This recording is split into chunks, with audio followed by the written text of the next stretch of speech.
Hey guys, and welcome back to chapter 19 of Caraval. Follow the boy with a heart made of black. Nigel's words rushed back to Scarlet right as Dante's eyes fell on her. The look he gave her was pure loathing. But rather than frightening Scarlet, it ignited something inside her. She imagined this was the game's way of testing her resolve to play without Julian's help. When Dante disappeared out the tavern's back door, Scarlet dashed outside after him. She didn't realize how toasty it had been in the tavern until she escaped into the brittle evening.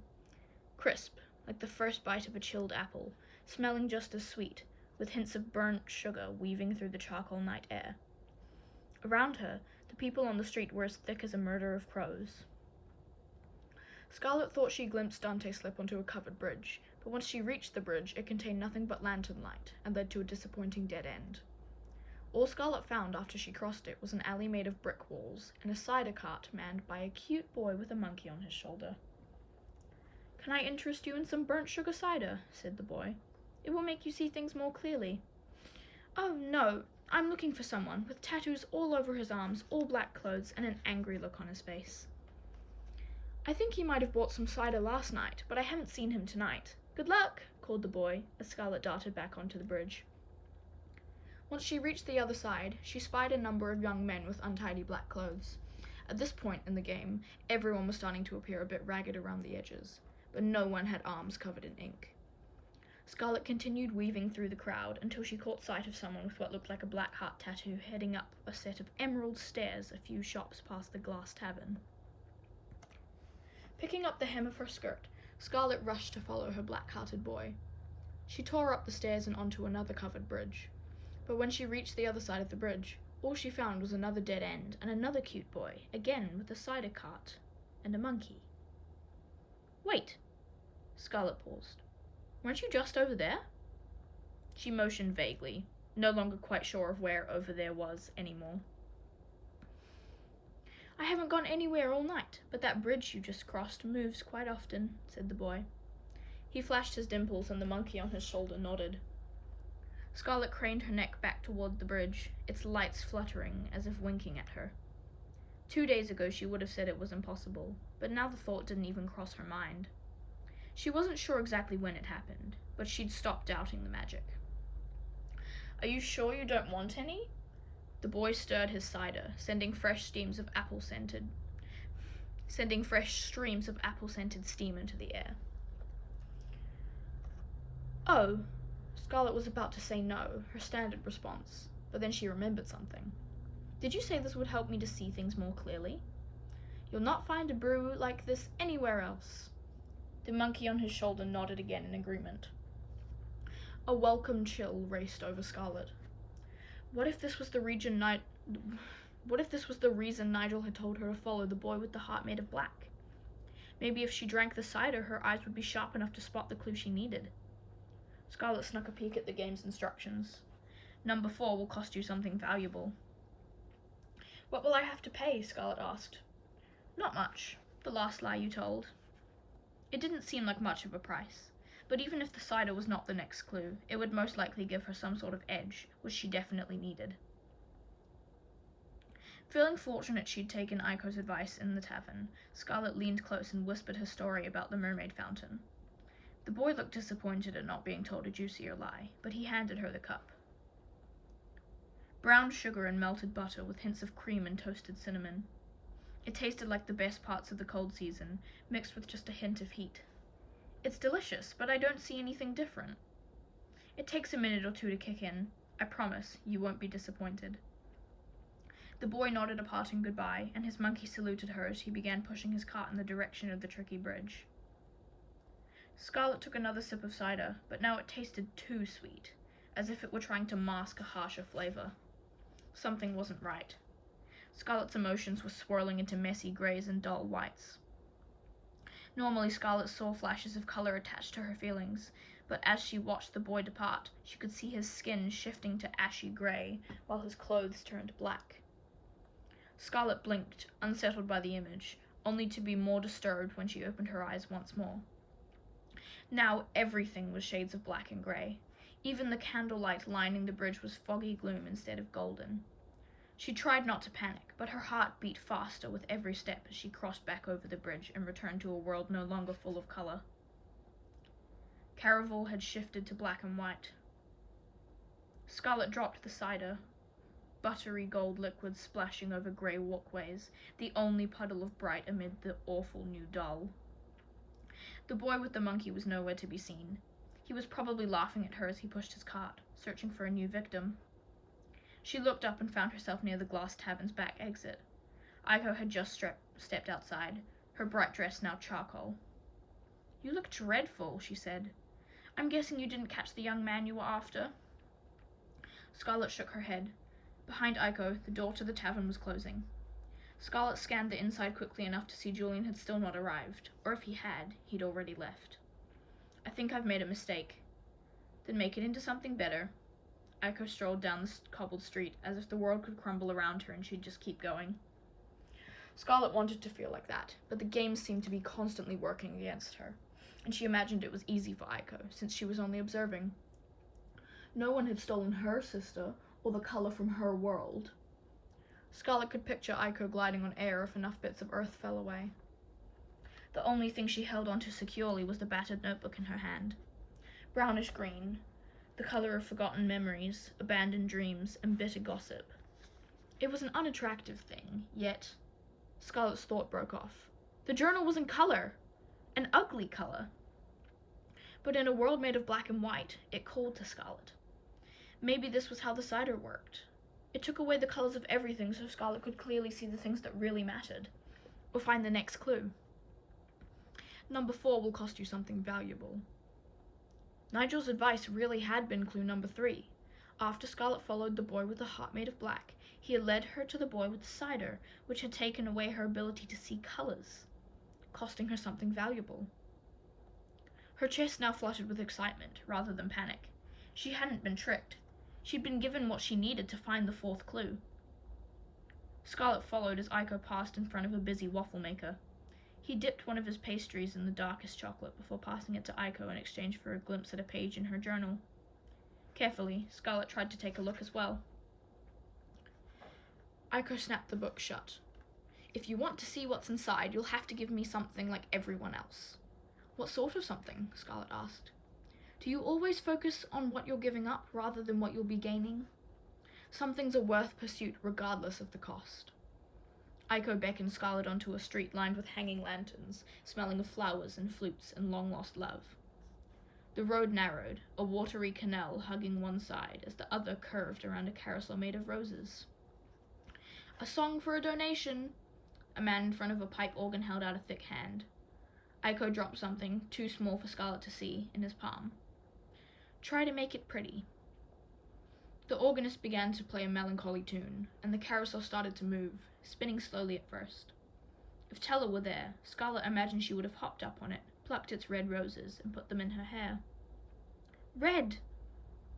Scarlet watched as the rosy carousel continued to twirl, shedding brilliant red petals onto the path.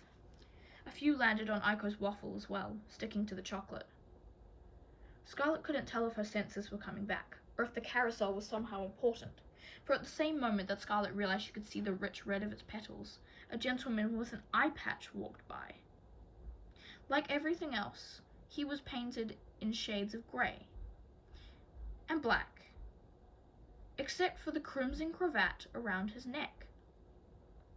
It was the deepest hue of red she'd ever seen. His face was equally hypnotic. He possessed the kind of dark, good looks that made Scarlet wonder why everyone else wasn't staring at him. She debated following him. He was mystery and unanswered questions, but something about him made her feel perilous shades of silky black. He moved through the crowd like a wraith, graceful but with an edge that felt a little too dangerous for her liking. And even though she felt a pull toward him, Aiko's journal called to her just as strongly. The pipe organist's song picked up speed, and the carousel spun faster and faster. Petals landed on more than just Aiko's dessert. They flew until the path in front of them turned to red velvet, and the canal beside them transformed into blood, leaving the carousel naked, save for its thorns. A few other people on the street clapped. Scarlet felt as if there were a deeper lesson there, but she couldn't quite grasp it. Her vision was back to full colour. The gentleman with the patch had almost disappeared from view, yet Scarlet continued to feel an unwanted pull toward him. If he'd been wearing a top hat, she might have wondered if he was Legend. Or maybe this enigmatic young man was a decoy Legend had placed in the crowd to lure her away from the actual clue. Earlier that night, as she looked at the winking bridge, Scarlet would have sworn she'd felt Legend's eyes on her, spying on her attempts to figure out his clues. Scarlet only had a moment left to make her decision, if she was going to follow the young man or try to look in Aiko's journal, the only thing untouched by red petals. If Scarlet's theory about the cider was right, both the young man and the journal were significant, but only one could lead her closer to Teller. If I do make this trade to look in your notebook, what is it I'll be gaining? Is it the fourth clue? Aiko swayed, humming cryptically. It's possible. Lots of things are. But the rules said there are only 5 clues. Is that really what they said? Or is that just how you interpreted them? Asked Aiko. Think of the instructions as a map. There's more than one way to get to almost every destination. Clues are hidden everywhere. The guidelines you receive just make it easier to spot them. But keep in mind, clues are not the only thing you need to win. This game is like a person. If you truly want to play it right, you need to learn its history. I know all about its history, Scarlet said. My grandmother has been telling me tales since I was a little girl. Ah, tales passed on from your grandmother. I'm sure they're very accurate. Aiko took a bite of her waffle, white teeth sinking into the red petals on top of it, as she started down a new path. Scarlet looked a final time for the man with the eye patch, but he was already gone. She'd missed her chance. She couldn't lose Aiko as well.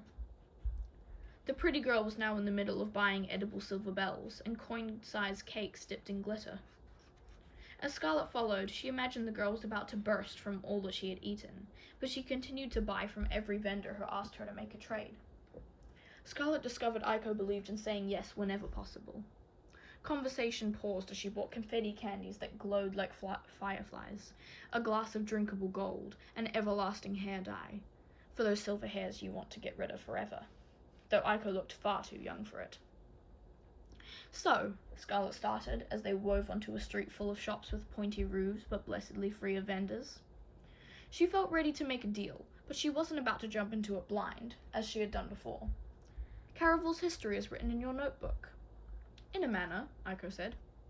Prove it to me. To her astonishment, Aiko offered her the book. Scarlet hesitated. It almost seemed too easy. But I thought you'd only let me see if I gave you something in return. Don't worry, you won't be bound to any deal unless you decide you wish to see more. The pictures that would help you are sealed by magic. She said the word magic as if it were a private joke. Scarlet took the book cautiously. Thin and light, but somehow full of pages. Every time Scarlet turned one, 2 more seemed to appear behind it, all of them painted with fantastical pictures. Queens and kings, pirates and presidents, assassins and princes. Grand ships the size of islands, and tiny slips of wood that looked like the boat Julian and she... Wait, these are pictures of me. Scarlet flipped the next few pages. Aiko's art showed her on the boat, with Julian, trudging half-naked to the clock shop, arguing behind the gates of the turreted house. These were private moments. Thank the saints there were no compromising pictures of her in her room with Julian, but there was a very vivid piece of art showing her fleeing from Dante as every eye in the tavern looked on in judgment. How did you get these? Red-faced, Scarlet turned back to the picture of her in the boat with Julian. She remembered an eerie feeling of being watched when she'd first arrived on the isle. But this was far worse than that. Why are there so many pictures of me? I don't see drawings of other people. This year's game is not about other people. Aiko's gold-rimmed eyes met Scarlet's. Other participants aren't missing their sister. When she'd first arrived to the Isle, the idea of being Legend's special guest had made Scarlet feel privileged. For the first time in her life, she'd felt special. Chosen. But once again, rather than feeling as if she were playing the game, it seemed as if the game were playing with her. Sour shades of yellow-green made her stomach roil with trepidation. Scarlet didn't like being toyed with, but what made her even more uneasy was the question why, out of all the people in the world, Legend would choose to make this game about her and her sister. The day in the clock shop, Julian's comment made it seem as if it had something to do with her appearance, but now Scarlet felt there was much more to it. In the tavern you started to ask me who I was, Aiko went on. I'm not a player. I'm a histographer. I record the history of Caraval through pictures. I've never heard of a histographer. Then you should feel lucky to have met me. Aiko plucked back the journal. Scarlet didn't imagine luck had much to do with their meeting. She couldn't deny that what she'd seen in the journal's pages had been disturbingly accurate, but even if this girl really was a histographer, Scarlet wasn't sure she believed she'd only come here to observe. Now you have seen a glimpse of my book, Aiko went on, and while I may show occasional peeks to vendors on the street, what I offer you is a rare opportunity. I'm not the only artist who has stained its pages. Every true story from Caraval, every Caraval in the past is in here. If you choose to examine all the stories inside, you'll see who has won and how they did it. As Aiko spoke, Scarlet thought of Dante, then Julian. She wondered what had happened when they'd each played before.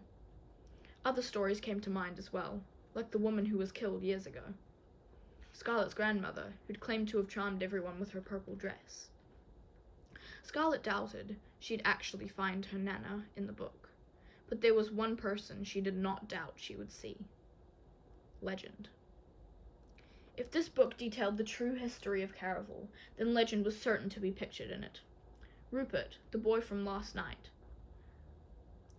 first night, described the game as a mystery to be solved. And the first clue said, this girl was last seen with Legend. It made sense that if Scarlet found Legend, she would then find Teller as well, without having to search for the next two clues. All right, Scarlet said.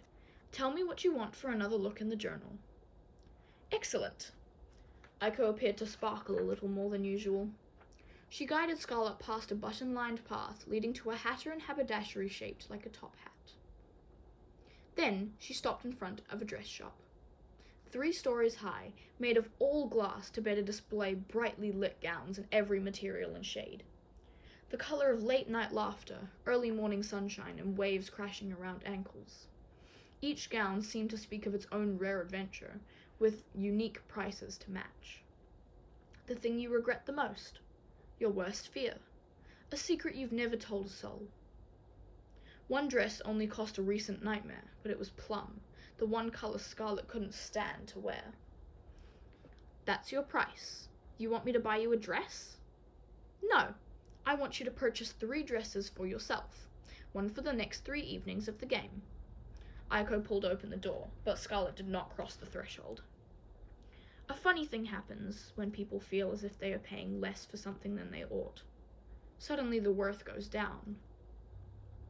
Scarlet had glimpsed the book, so she knew it was valuable. This had to be some sort of trick. What are you getting out of this? What do you really want from me? I'm an artist. I don't like that your gown has a mind of its own. Aiko's nose wrinkled as she looked over Scarlet's dress, which appeared to still be in mourning. It had even managed to sprout a small dark train. When it gets emotional, it changes, but anyone who opens the pages of my book might not know that. They'd just think I made a mistake, giving you a new gown mid-scene. I also despise the color black. Scarlet wasn't a fan of black either. It reminded her of too many unpleasant emotions, and it would be nice to have more control over her clothes. But since she could only stay 2 more nights at the most, there was no need for 3 dresses. I'll do it for 2 dresses, Scarlet said. Aiko's eyes shined like black opals. Done. Silver bells chimed as the girls stepped into the shop. They made it 2 feet before encountering a hanging, jewel-encrusted sign that said, "Thieves will be turned to stone." Below the beautiful warning, a young woman made of granite stood, frozen in place, her long hair flown behind as if she'd been trying to run. "I know her," Scarlet muttered. "She was pretending to be pregnant last night." "Don't worry," Aiko said. "She'll be back to normal once Caraval is over."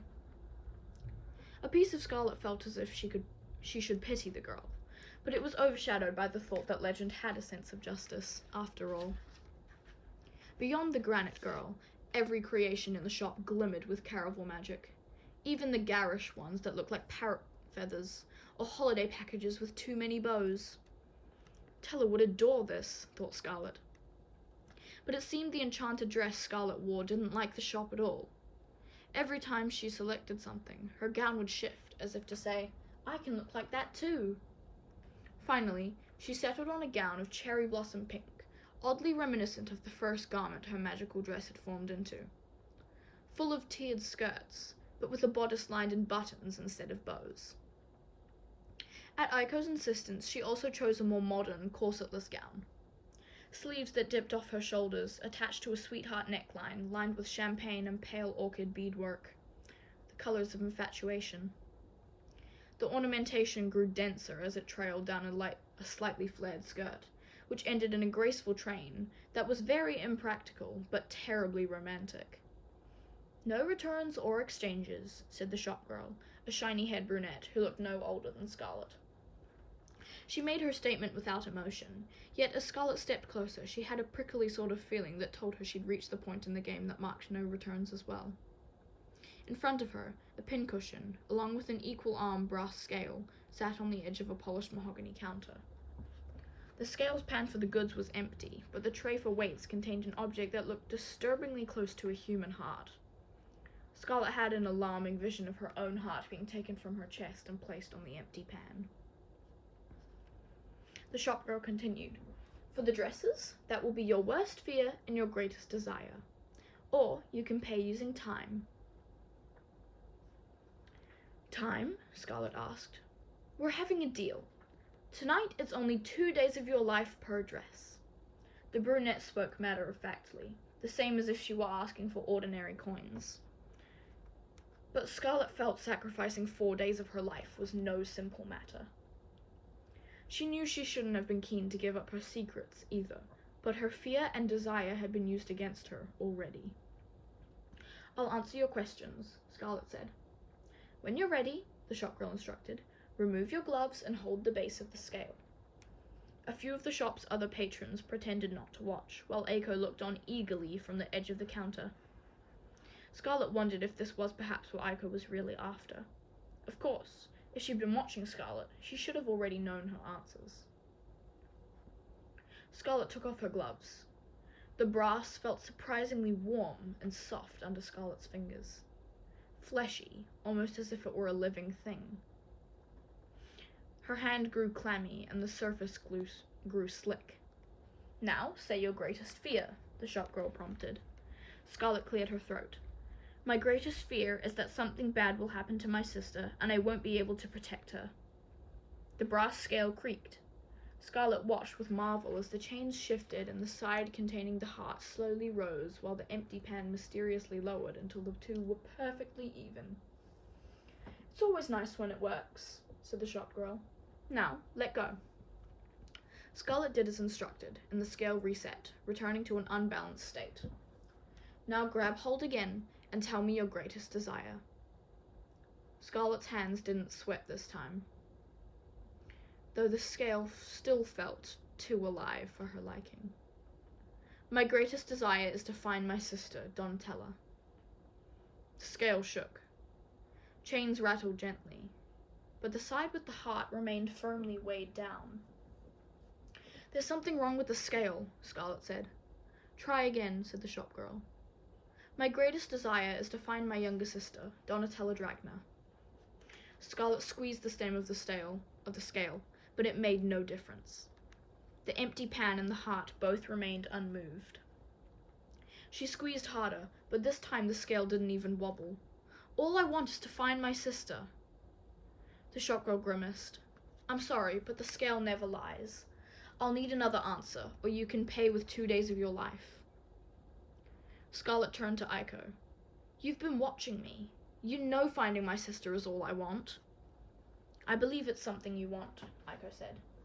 But there are so many things to want in life. It's not a bad thing if there are other things you desire a little more. No. Scarlet's knuckles were turning white. The game was playing with her. I would die for my sister! Chains rattled, and the scale moved again, balancing until it evened out. This statement was true. Unfortunately, this was not a viable form of payment. Scarlet ripped her hands away before she was robbed of any more secrets. So, 2 days of your life it will be, said the shop girl. Scarlet felt as if she'd been tricked. This must be what they had been after all along. She thought of backing out. Giving up 2 days of her life left her with a feeling of indescribable unease, the same sensation she experienced whenever she made a deal with her father. But if Scarlet backed out now, it would further prove finding her sister was not what she desired most. She wouldn't get a glimpse into Aiko's secret notebook, either. If you take 2 days of my life, how does it work? Asked Scarlet. The shop girl pulled out a miniature sword from her pincushion. Slice your finger with the tip of this, then squeeze 3 drops of blood over the scale. She pointed at the shriveled heart. If you want, I can cut it for you, Aiko said. Sometimes it's easier to let someone else wound you. But Scarlet had had enough of other people hurting her. No, I can do it myself. She ran the tiny sword over the tip of her ring finger. Drip, drip, drip. Only 3 dots of blood, yet Scarlet felt each one, and the pain went beyond her finger.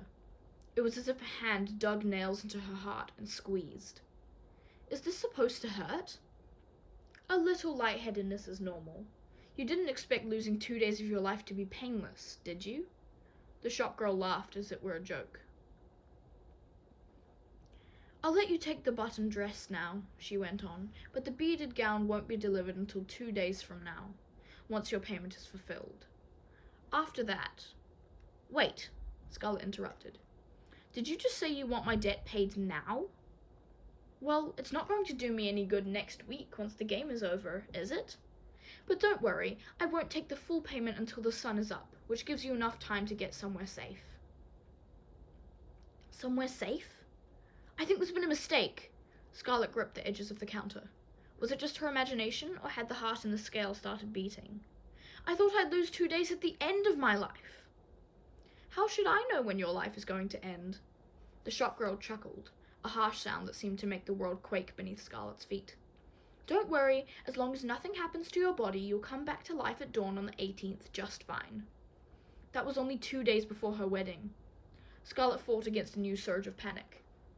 It came in shades of hemlock green, the color of poison and terror. She had only lost 3 drops of blood, but it felt as if she were hemorrhaging. I can't die for 2 days. I need to leave in 2 days.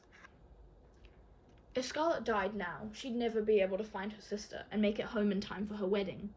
And what if someone else, like Dante, found her sister while she was dead? Or the game ended early and Teller found Scarlet dead?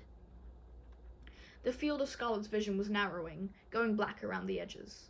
Aiko and the shop girl exchanged a look Scarlet didn't like. Still gripping the shiny counter, she turned to Aiko. You tricked me! No, I didn't, Aiko said. I didn't know you wouldn't be able to answer the questions. But I did answer the questions!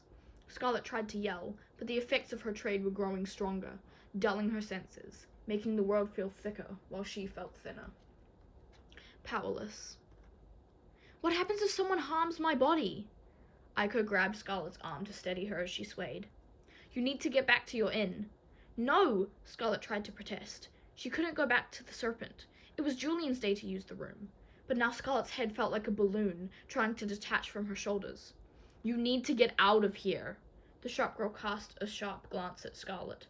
If she dies on the street, she'll probably find herself buried underground. Scarlet's horror spiked, turning shades of quicksilver. Her hearing was almost as fuzzy as her vision, but she could have sworn it sounded as if the girl wished this might happen. Something acidic and moldy and burnt bubbled up through Scarlet's throat. the taste of death. She barely felt strong enough to stand, let alone walk all the way back to the inn. When she woke, she'd have to choose between finding her sister or leaving to make it back to Trista in time for her wedding. Scarlett knew it might come down to this, but she wasn't ready to make the choice yet. And what would Julian do if he returned to their room and found her dead body? "Scarlett!" Aiko shook her again. "You need to stay alive until you make it to safety." She pushed Scarlett toward the door and shoved a sugar cube inside her mouth. "So you'll have the strength.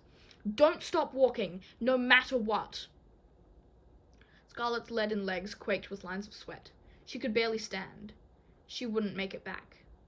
Aiko's sugar had dissolved into rot in her mouth. "Why can't you walk with me?" "I have places I need to be," said Aiko. "But don't worry, I'll keep my word. When someone takes days of your life, your body dies, but your mind exists in a sort of dream world, unless your body is destroyed." Again, Scarlett tried to ask what would happen in that case, but her words came out garbled, as if she'd bitten them into pieces before spitting them out. She swore the whites of Aiko's eyes shifted to black as she said, "You'll be fine as long as you make it back to your room. I'll find you in the dream world and show you my book."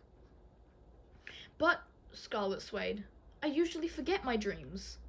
"This you will remember." Aiko steadied her and thrust another sugar cube into her mouth. "But you must promise not to tell anyone. Now!" Aiko gave Scarlett a final shove as she put the cherry blossom dress in her hands. "Get out of here before you die."